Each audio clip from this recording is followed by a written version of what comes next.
Hi friends, welcome to my channel. ఇవాళ recipe వచ్చేసి తోటకూర ఫ్రై చాలా సింపుల్గా, టేస్టీగా, ఈజీగా ప్రిపేర్ చేసుకోవచ్చు. కొత్తగా ట్రై చేసే వాళ్ళు కూడా ఫస్ట్ టైం అయినా కూడా చాలా బాగా ప్రిపేర్ చేసుకోవచ్చు. ఇది సైడ్ డిష్గా అలాగే రైస్లోకి డైరెక్ట్గా అయినా కలుపుకొని తినొచ్చు. ఇప్పుడు తయారీ విధానం: స్టవ్ వెలిగించి ఒక కడాయి పెట్టి అందులో కొద్దిగా ఆయిల్ వేసి, ఆయిల్ హీట్ అయ్యాక పోపు దినుసులు వేయాలి. ఇవి కొద్దిగా ఎక్కువ వేసుకుంటే చాలా బాగుంటుంది. అలాగే వెల్లుల్లి రెబ్బలు, కరివేపాకు వేసి ఫ్రై చేయాలి. ఇప్పుడు కొద్దిగా ఇంగువ వేసుకొని ఒకసారి ఫ్రై చేసుకోవాలి. అలాగే ఆనియన్స్ సన్నగా కట్ చేసుకొని వేసుకోవాలి. కొద్దిగా ఆనియన్స్ ఎక్కువ వేసుకుంటే చాలా బాగుంటుంది. ఇవి జస్ట్ లైట్గా ఫ్రై అయితే సరిపోతుంది.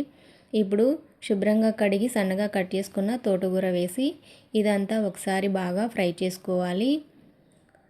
ఇలా ఫ్రై చేసుకున్న తర్వాత కొద్దిగా రుచికి సరిపడా సాల్ట్ వేసి కొద్దిగా పసుపు వేయాలి.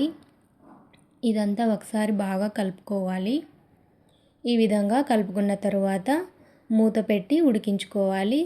ఫ్లేమ్ తక్కువలోనే పెట్టి ఇలా మధ్య మధ్యలో కలుపుతూ దీన్ని ఉడికించుకోవాలి. అంతే అండి. ఈ విధంగా ఫ్రై అయిన తర్వాత ఇప్పుడు ఇందులోకి కారం పొడి వేసుకోవాలి. ఈ మసాలా కారం పొడి ఎలా ప్రిపేర్ చేయాలో ఫుల్ వీడియో ఛానల్లో ఉంది, చూడండి. ఇప్పుడు ఈ విధంగా అంతా కలుపుకొని స్టవ్ ఆఫ్ చేసి ఇప్పుడు కొద్దిగా సన్నగా కట్ చేసుకున్న కొత్తిమీర వేసుకుంటే చాలా బాగుంటుంది. ఇప్పుడు ఇదంతా ఒకసారి బాగా కలుపుకోవాలి. ఇంతే అండి, తోటకూర ఫ్రై చాలా ఈజీగా ప్రిపేర్ చేసుకోవచ్చు. అలాగే కొత్తగా ట్రై చేసే వాళ్ళు కూడా చాలా ఈజీగా దీన్ని ప్రిపేర్ చేయొచ్చు.